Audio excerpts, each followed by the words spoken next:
Bueno, pues vamos a orar. Señor, te damos gracias por este día y tu misericordia que es nueva cada mañana.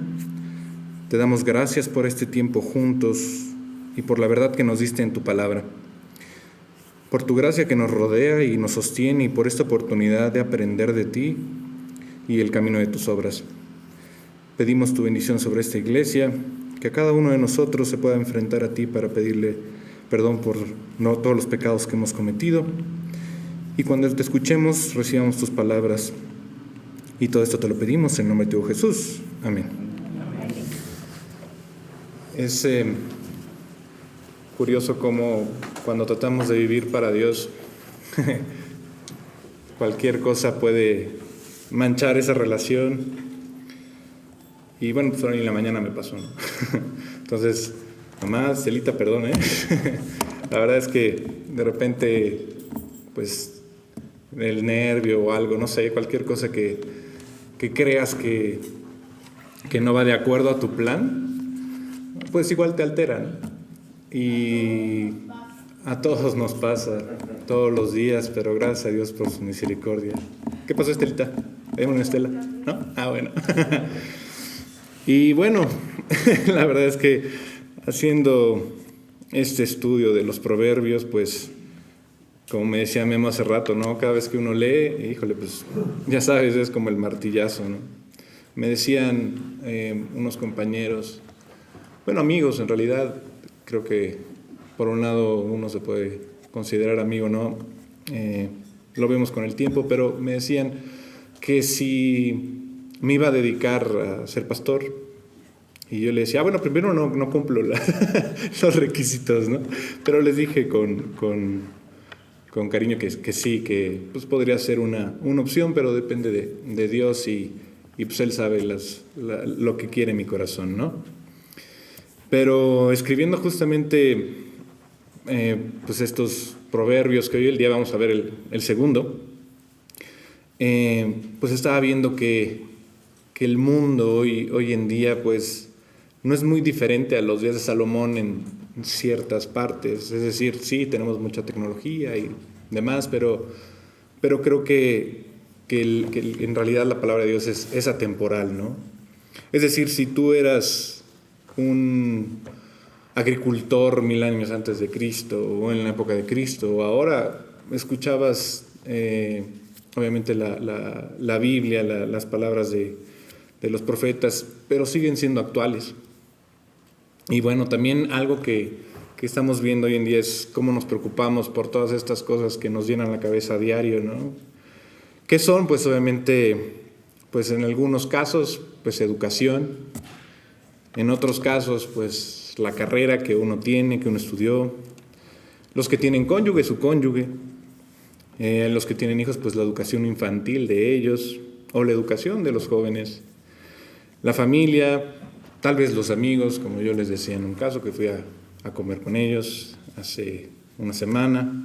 Nuestro estado físico de salud, ¿no?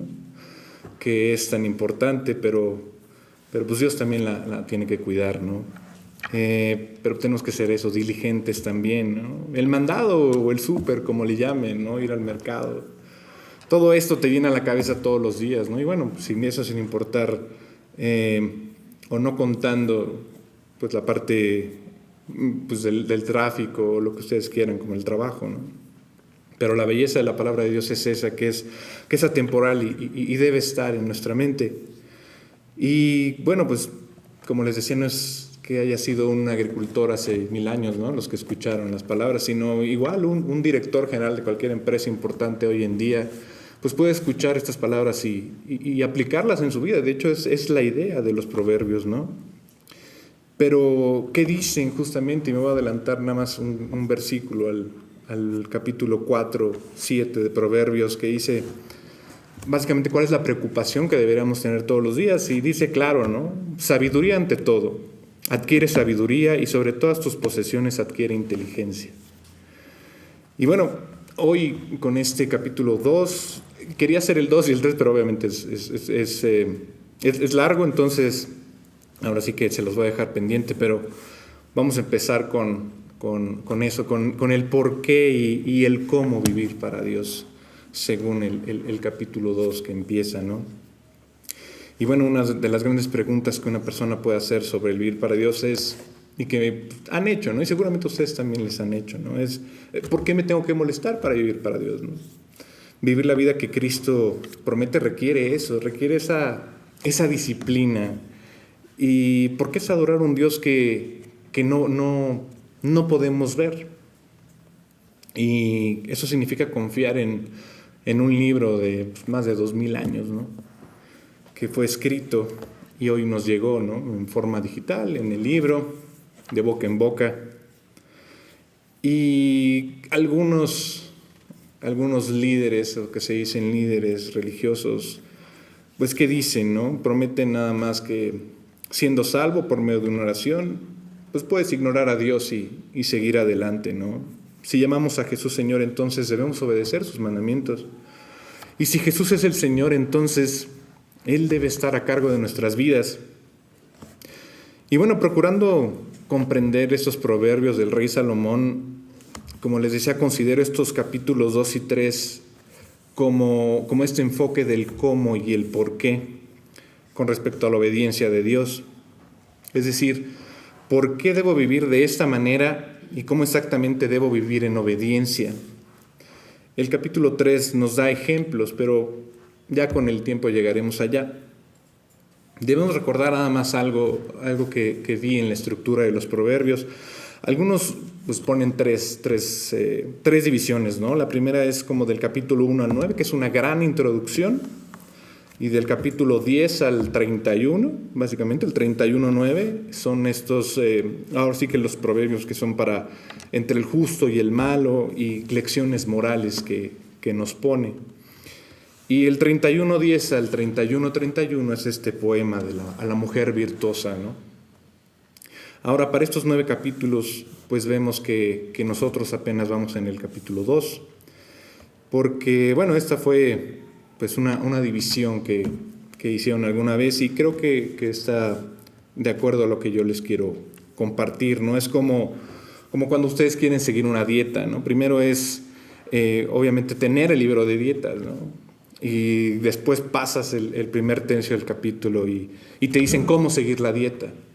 Los que son doctores y han dado, pues primero les explican, ¿no? Cómo es a sus pacientes, qué es lo que deben comer y después cómo comerlo, ¿no?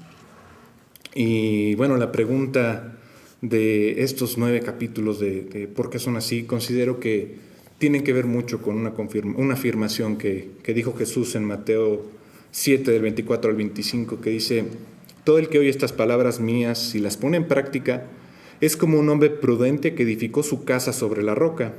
Cayó lluvia, crecieron ríos y soplaron vientos y dieron con ímpetu contra aquella casa, mas no cayó porque tenía su cimiento sobre la roca.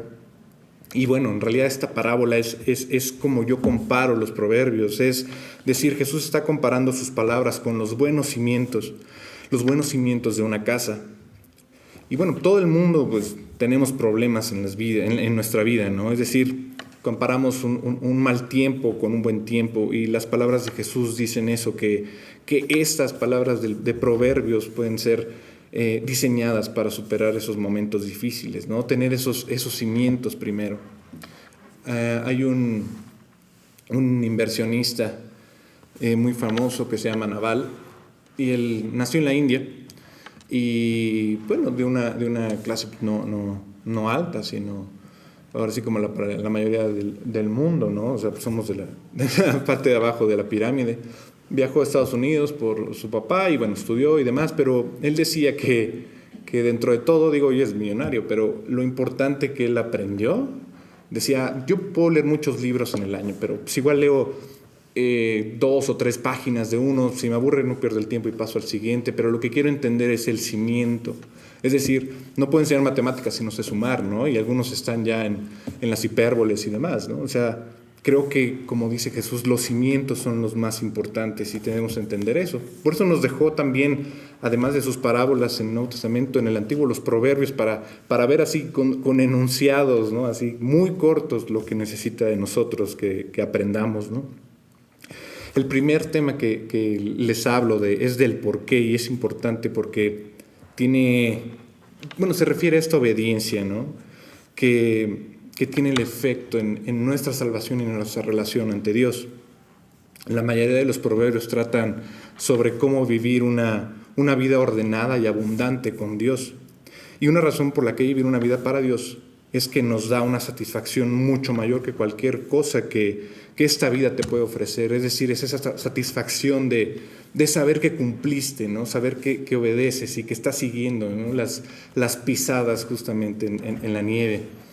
Algunos, no sé si vieron las Olimpiadas en donde había justamente el slalom y demás, ¿no?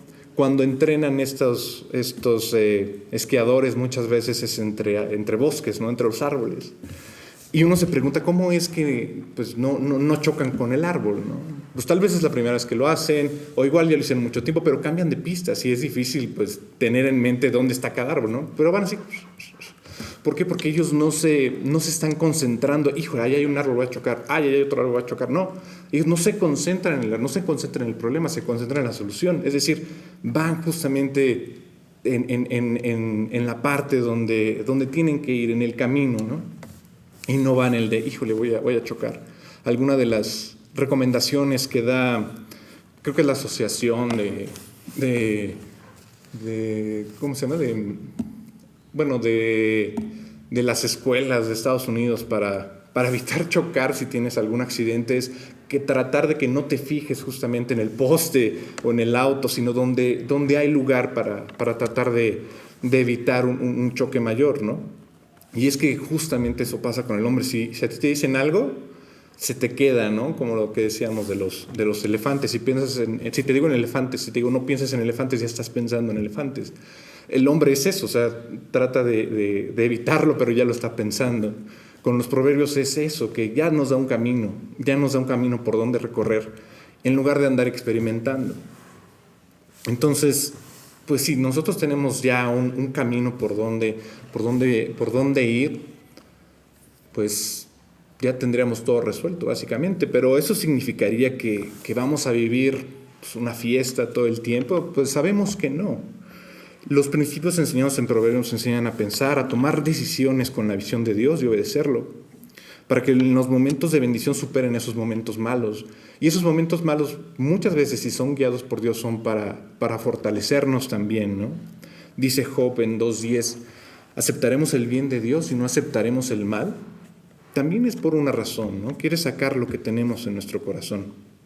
Y bueno, estos dos capítulos que les quiero compartir en y alguna otra sesión, nos enseñan la importancia de esta obediencia y nos dan ejemplos, pero si quieren vamos a comenzar del capítulo 1 al 5 del 2 de Proverbios, ¿no? Del episodio 2 de Proverbios, que dice, versículo 1, Hijo mío, si recibieres mis palabras y mis mandamientos guardares dentro de ti, haciendo estar atento tu oído a la sabiduría, si inclinares tu corazón a la prudencia, si clamares a la inteligencia, y a la prudencia dieres tu voz, si como a la plata la buscares y la escudriñares como a tesoros, entonces entenderás el temor de Jehová y hallarás el conocimiento de Dios.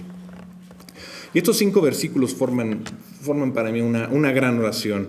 Es decir, ayuda si uno lee la primera parte y la última parte por sí solas, que dice, Hijo mío, acepta mis palabras, entonces comprenderás el temor de Jehová y hallarás el conocimiento de Dios. Recuerden las primeras preguntas, que estamos buscando el por qué y el cómo, es decir, lo de la dieta, ¿no? De vivir para tener esta obediencia con Dios.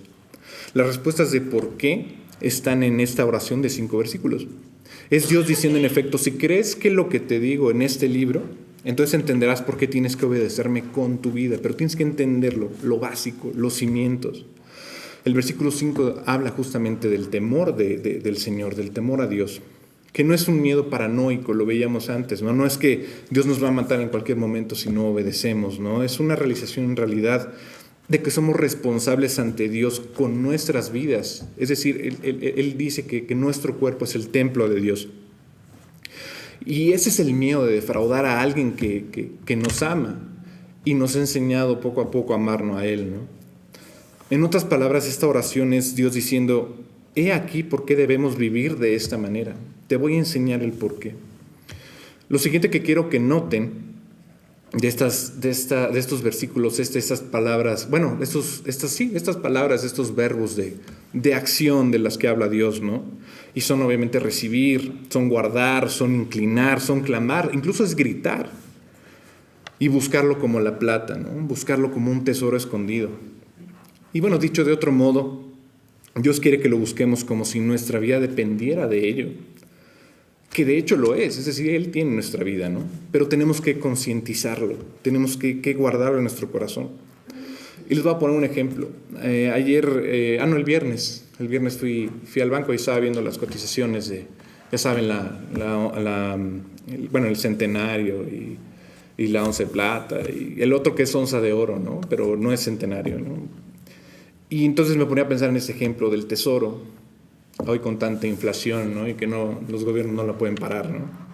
Y dice, imagínate que tú en tu casa te dijeran que tenías un tesoro. Y digo, el ejemplo lo hice primero con 1,000 lingotes de oro, ¿no? Pero dije, no es mucho. Vamos a hacerlo un poquito, ¿no? 10 lingotes de oro, ¿no? Cada lingote pues, pesa 400 onzas, cada onza son como 38 gramos, pero hagámoslo en onzas, ¿no? Cada centenario es 1.2 onzas, ¿no? El centenario ahorita está a la venta en 47,500, pero te lo toman, es decir, te lo compran a 36,500. Entonces hice un ejemplo muy básico, ¿no? Es decir, los 10 lingotes de oro por los 400 onzas, y en lugar de 47,500 le puse 35,500 por cada uno, ¿no? Y eso me salió 140 millones de pesos en 10 lingotes de oro. O sea, sí, no es tanto en espacio, pero es mucho en valor. Les digo que primero lo hice con 1,000, entonces pues, era mucho, ¿no? Decían, no creo que 11 toneladas de oro en la casa me quepan, ¿no? Pero bueno, pongamos 10 lingotes, ¿no? Para que sea más fácil, ¿no? Entonces, imagínate que te digan, oye, en esa casa, en tu casa, o sea, hay 10 lingotes de oro escondidos, ¿no? Eso dicen, ¿no? Pero nunca los encontraron. No, pues uno estaría así, cavando seguramente, ¿no? Entonces, estaríamos haciendo hoyos por todos lados hasta encontrarlos, porque supuestamente hay uno, ¿no? Pero aquí en Proverbios dice que no, que en realidad sí es un tesoro, que lo debemos buscar más, con esa pasión y ese afán de encontrarlo, ¿no? Entonces Él quiere este mismo de pasión, o sea, Dios quiere la misma pasión y el esfuerzo y las ganas de encontrarlo y guardarlo, ¿no? Y es como lo haríamos en nuestro hogar, ¿no? Entonces, eso significa que deberíamos dejar pues, nuestros trabajos y estar obsesionados completamente con Dios. Pues te lo voy a responder con otra pregunta, ¿no? ¿Por qué Dios no puede ser parte de nuestra vida como lo es ahora en este estudio? Es decir, ¿quiere Él que estemos obsesionados así, guardarnos como monjes? ¿O quiere que en realidad nosotros pongamos atención como lo estamos haciendo hoy, aquí, para incluirlo en nuestra vida, ¿no? El punto es involucrar a Dios con nosotros y tenerlo presente en todo momento. Entonces, ¿eso significa que tengo que orar en cada decisión? Bueno, la Biblia dice que tenemos que orar constantemente, ¿no? Pero te lo voy a poner con otra pregunta. ¿Es necesario decir, Señor, tengo que cepillarme los dientes todos los días, todas las mañanas, después de comer? O sea, uno creo que no dice, oye Dios, sí, me tengo que cepillar o no, dímelo en voz alta, ¿no? Pues creo que no. Dios nos dio un cerebro, ¿no? Nos dio conocimiento, nos dio obviamente entendimiento, ¿no? Y si estudiamos la palabra como hoy lo vemos con Proverbios, vemos que es una guía y oramos por sabiduría. Y es decir, tenemos que usar nuestro juicio para tener o tomar las mejores decisiones. Y así es como involucramos a Dios en lo que hacemos. Es decir, seguramente has tenido situaciones en las que, pum, te recuerdas tal versículo, ¿no? Y dices, ok, no. Pero lo primero es como la conciencia, como, híjole, no voy a hacer esto, no voy a hacer aquello, ¿no? Hace años, ¿no? En Estados Unidos había salido una pulserita que decía, What would Jesus do, ¿no? ¿Qué es lo que haría Jesús, ¿no? En tal ejemplo, ¿no? Fueron muy famosas. Y a mí me tocó una, y era un recordatorio de qué es lo que haría ¿Qué es lo que haría Dios? ¿Qué es lo que haría Jesús en este momento, ¿no? Y te recordaba porque la traías aquí. Ahora, el corazón pues, obviamente las tiene más cinceladas, ¿no? Que en una pulserita que se te caía, ¿no? Pero bueno, volvamos a las palabras iniciales de hijo mío, ¿no? En nuestro proverbio. Hay que recordar que el rey Salomón estaba pues describiendo cómo su padre, el rey David, le enseñaba a él cuando era joven. Y él a su vez, pues, a sus hijos, ¿no? Entonces el rey Salomón está diciendo, en efecto, cuando yo era príncipe, mi padre me decía que buscara a Dios como si mi vida dependiera de ello. Mi padre me dijo que hiciera todo lo posible para buscar la guía de Dios en todo lo que hiciera. Y eso es en efecto estos primeros cinco versículos del capítulo 2. Pero yo veo que el punto de los versículos también me hablan de ese esfuerzo. Y no me malinterpreten con, es que yo tengo que llegar por mis propios medios. No es esa clase de esfuerzo, de orgullo, ¿no? Es como cuando tú te levantas, bueno, pues yo lo he visto con los padres, ¿no? Que se levantan a las 5 o 4 de la mañana porque pues, van a trabajar o muy lejos o tienen pendientes, pero lo hacen en primera por ese compromiso que tienen, porque si no cumplen el compromiso del trabajo, pues no hay dinero, y si no hay dinero, pues no hay para comer, ¿no? Y el otro es ese, que tienen esa responsabilidad y por su familia y pues sí, el amor, ¿no? Al fin y al cabo, que es el más importante, ¿no?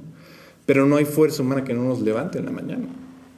Y se levantan y dicen, yo lo voy a hacer por mi hijo, yo lo voy a hacer por mi hija, por mi esposa, ¿no? Esa pasión de decir, es que yo lo voy a hacer por ellos y ya saben, siempre dicen, es mi motor, ¿no? Pero Dios es el que da la fuerza, ¿no? Pero eso es lo que trata de decir, que ese es el esfuerzo que quiere Dios para que te involucres con Él, ¿no?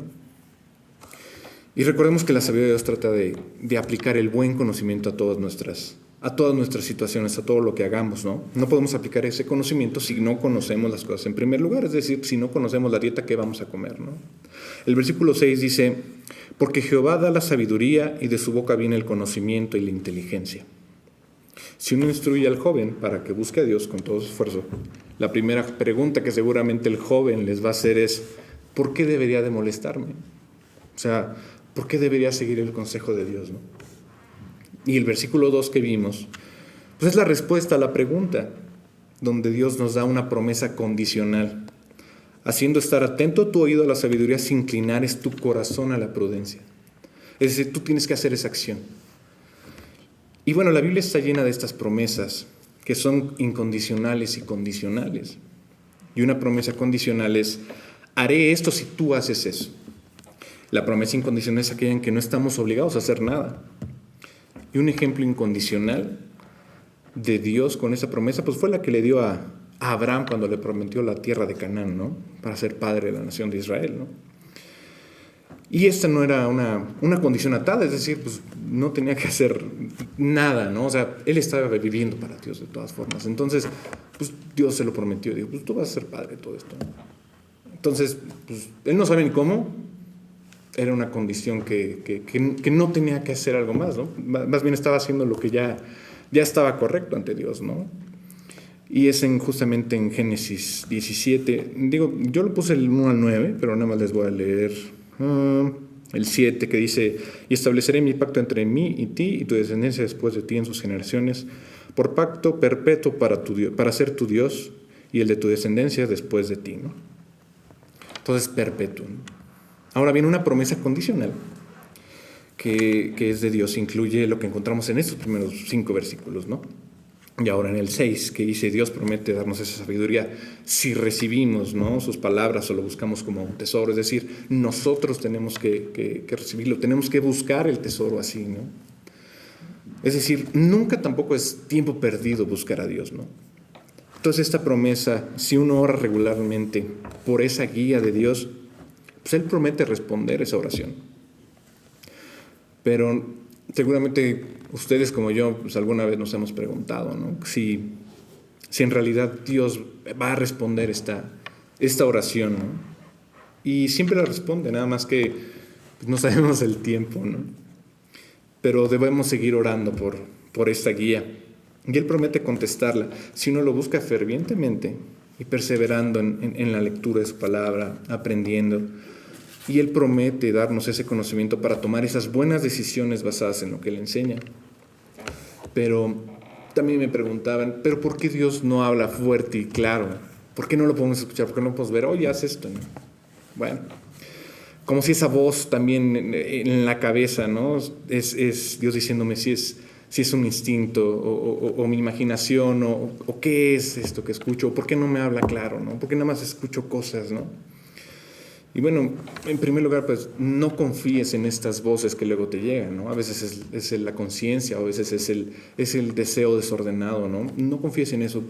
Llega al fundamento, ¿no? Al cimiento, llega a la palabra de Dios, ¿no? Y bueno, la razón por la que Dios no nos habla de esa manera, en donde podemos escucharles, porque nos está entrenando para andar por fe, para vivir por fe. Y 2 Corintios 5:7 te lo dice, porque por fe andamos, no por vista.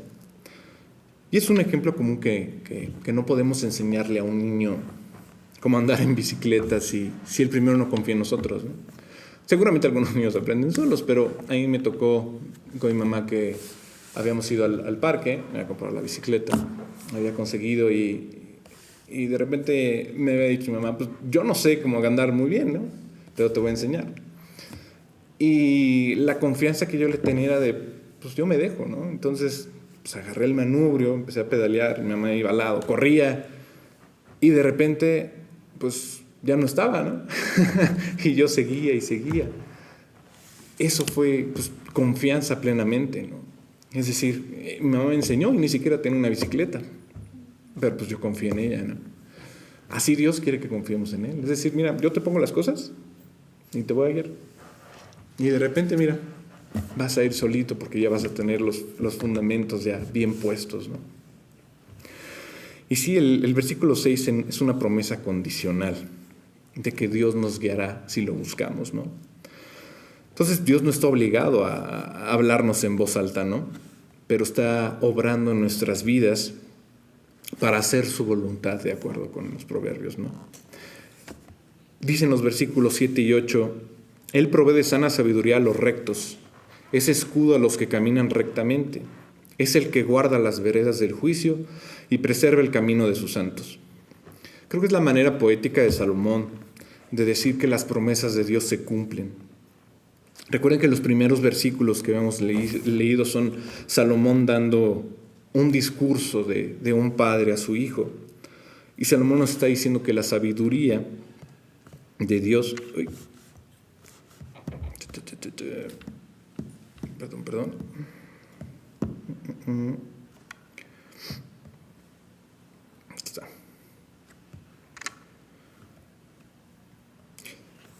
Salomón está diciendo que este discurso es no solamente de un padre a su hijo, sino de un Dios amoroso a sus hijos, ¿no? Enseñándoles el bien y el mal. En esta frase, provee sabiduría, Él es un escudo y Él preserva el camino. En estas tres, el punto es una promesa de protección de Dios para aquellos que eligen seguirlo. ¿Significaría eso que si uno está buscando a Dios, nada nos va a salir mal? Y obviamente no. Sino que Dios permite situaciones difíciles en la vida y entre otras cosas es para fortalecernos.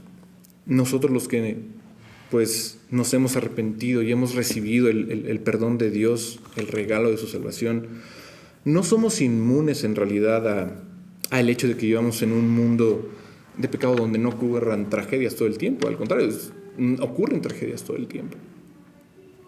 Entonces no es una promesa que sea en realidad mágica, dichosa y utópica de que no va a pasar nada. Al contrario, Dios empieza primero por su casa, ¿no? Y es como cualquier padre, dice, ¿cómo te vas a comportar, ¿no? Diciéndole a los hijos en una cena con otras personas si en casa no te comportas bien?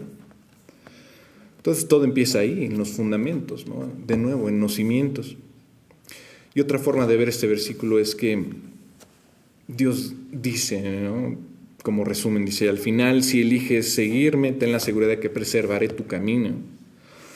Y no se trata solamente de la maravillosa que es la salvación, sino que puedes mirar hacia atrás cuando vas caminando en la vida y volteas y dices, pues hice una diferencia, ¿no? Dios la trabajó en mí y donde caminé, donde estuve, con quién hablé, puedo hacer una diferencia con las personas que quiero, que amo, que puedo conectar o que estoy con ellas. ¿Cuántas veces no has hablado con alguien que pues igual nunca vas a hablar con ella, pero le pudiste compartir lo que Dios hizo contigo? Creo que ese es un punto fundamental, ¿no? En donde tu vida está siendo un testimonio, tu vida está siendo justamente esa piedra viva que va caminando, ¿no? El versículo 9 dice: entonces entenderás justicia, juicio y equidad y todo buen camino. La primera palabra es entonces. El punto de este versículo es que podemos ver cómo Dios ha obrado en nuestras vidas, podemos ver cómo tomamos las decisiones correctas de la vida, de maneras que agradan a Dios. Recordemos la pregunta, ¿no? De por qué molestarse en seguir a Dios, ¿no? ¿Por qué molestarse de vivir en obediencia a Dios? Y justamente es para que podamos voltear hacia atrás y ver el servicio que Dios está haciendo en nuestra vida, ¿no? Y ver la diferencia que podemos hacer. No siempre vemos como que es beneficioso vivir para Dios, ¿no? Pero es en retrospectiva cuando ves esa diferencia. Como les decía en la mañana, o sea, tuve por ahí un desliz y en lo personal pues sí me estaba pensando, ¿cómo voy a ir a dar un estudio si tengo una mala actitud, ¿no? Así. Y pues sí, le dije, oye, pues, perdón, ¿no? Pero lo mejor es que si tenemos a alguien que nos perdona y nos ama, y pues bueno, la verdad es que tenemos que enmendar, ¿no? Imagínate que te dijeran, oye, una condición, a pesar de que hayas creído en Dios y hayas aceptado su salvación y te hayas arrepentido y todo, y Dios ya te dio paz, es que a cada una de las personas que le hiciste daño le pidas perdón. Digo, eso sería lo ideal, pero hay muchas personas que tal vez ya no están, tal vez ya no vemos, no sabemos a dónde se fueron, tal vez lo vimos una vez.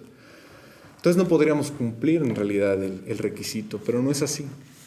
Dios en realidad te da la oportunidad de pedirle perdón a Él y Él hará, ¿no? Pero esa diferencia de poder hacer las buenas obras hacia adelante y vivir para Dios hacen la diferencia con las personas con las que estás hoy. Y el versículo 10 dice: cuando la sabiduría entrara en tu corazón y la ciencia fuera grata a tu alma. Recordemos otra vez que Salomón está explicando por qué alguien debe buscar a Dios. Y en el versículo 10 hay otra promesa de que Dios entrará en el corazón de uno, es decir, nos dará sabiduría si uno lo busca. Además es la continuación de la promesa de Dios, donde nos guiará si lo buscamos. Entonces Dios está enfatizando el hecho de que Él nos guiará. En la versión de la Nueva Traducción Viviente dice: el conocimiento nos llenará de alegría. Y en la Nueva Versión Internacional dice: y el conocimiento te endulzará la vida. Es decir, cuando habla de que va a ser grata tu alma, pues hacer las cosas en la manera de Dios, pues nos hace ser agradables, nos hace saber que estamos cumpliendo con Dios. Y también algo importante significa que si vivimos de acuerdo a estos proverbios, al seguir a Dios, pues es mucho más difícil que las tentaciones nos tumben, nos tiren, nos jalen, ¿no? La idea aquí de ser agradable a nuestra alma se trata de beneficios a largo plazo en esta generación. Y bueno, yo creo que ha sido toda la historia de la humanidad. Son cosas muy, muy rápidas que queremos tener, ¿no? Y creo que ahora se ve mucho más rápido incluso, ¿no?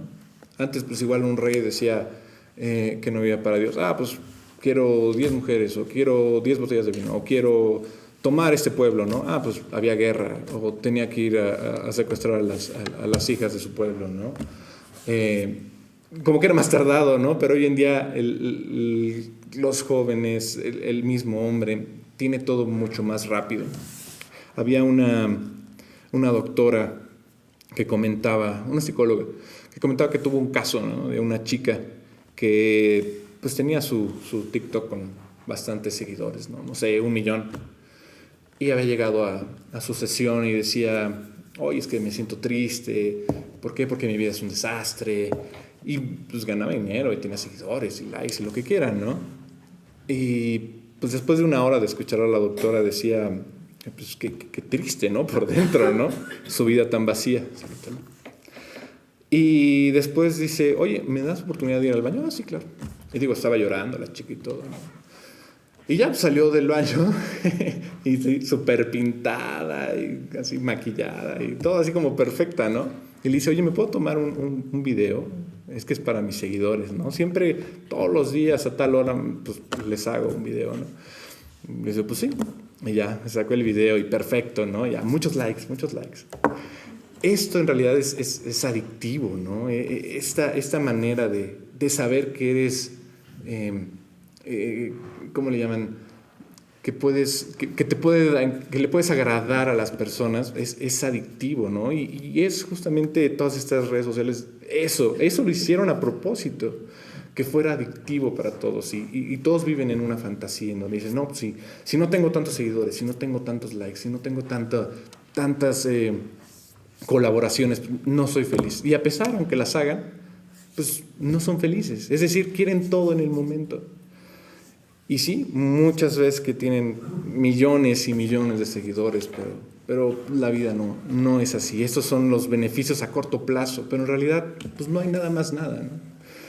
Sino como la Biblia, como lo decía en un principio, es atemporal, es eterna, la puedes leer antes y hoy y está ahí.